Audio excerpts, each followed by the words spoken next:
Century 21 et ses 915 agences immobilières au service de vos projets partout en France présentent Sud Radio Conseil de famille.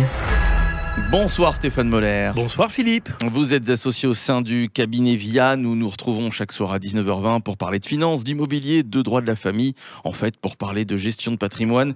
Et ce soir, nous répondons à Jacques qui nous demande quels sont les critères de revenus que sa banque va retenir pour lui attribuer un crédit immobilier. Et bien là aussi, c'est le rôle d'un conseil en gestion de patrimoine d'aider ses clients à évaluer leur capacité à emprunter ou à structurer leurs dettes.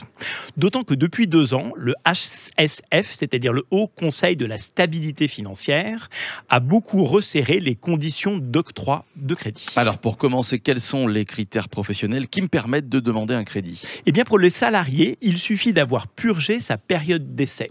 Pour les chefs d'entreprise ou les professions libérales, il faut à minima 3 années d'activité bénéficiaire. Après les critères professionnels, quels sont maintenant les critères de revenus ? Eh bien en théorie, il n'y a pas vraiment de critères de revenus. Tout le monde doit pouvoir accéder au crédit en fonction de ses moyens. Mais il est difficile de s'endetter au-delà de 33% de revenus. C'est-à-dire que le montant des remboursements de crédit ne peut pas être supérieur à 33% de la somme des revenus. Sachant que la banque va retraiter certains revenus. Tiens d'ailleurs, de quelle manière la banque retraite-t-elle ses revenus ? Alors dans un premier temps, la banque va déduire des revenus les pensions alimentaires payées par la personne, le souscripteur. Dans un second temps, elle ne peut considérer qu'une partie des revenus variables.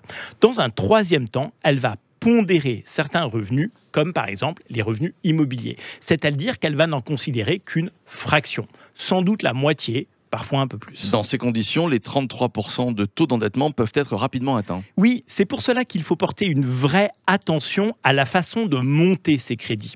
Dans la gestion de patrimoine, la façon dont on gère sa dette est primordiale. Il faut multiplier les opérations patrimoniales. À défaut, multiplier les opérations patrimoniales risque de s'en trouver compliqué. Lors d'une prochaine chronique, d'ailleurs, je vous expliquerai pourquoi, contrairement aux idées reçues, il faut s'endetter avec les crédits les plus longs possibles. Et idéalement, veiller à ne pas avoir de crédit conso ou de leasing de voiture qui ampute considérablement les taux d'endettement. Évidemment, ça, c'est dans un monde idéal. Évidemment, et c'est passionnant. Avec vous, Stéphane, ce seront donc chaque jour autant de bons conseils de gestion de patrimoine, ceux d'un professionnel aguerri, on l'a bien compris. Conseil de famille revient demain, Stéphane. À demain, Philippe. À demain, retrouvez nos chroniques quotidiennes sur le site de Sud Radio et posez vos questions sur le blog de Conseil de famille, conseildefamille.com, conseil au pluriel. C'était Sud Radio Conseil de famille. avec Century 21 et ses 915 agences immobilières au service de vos projets partout en France.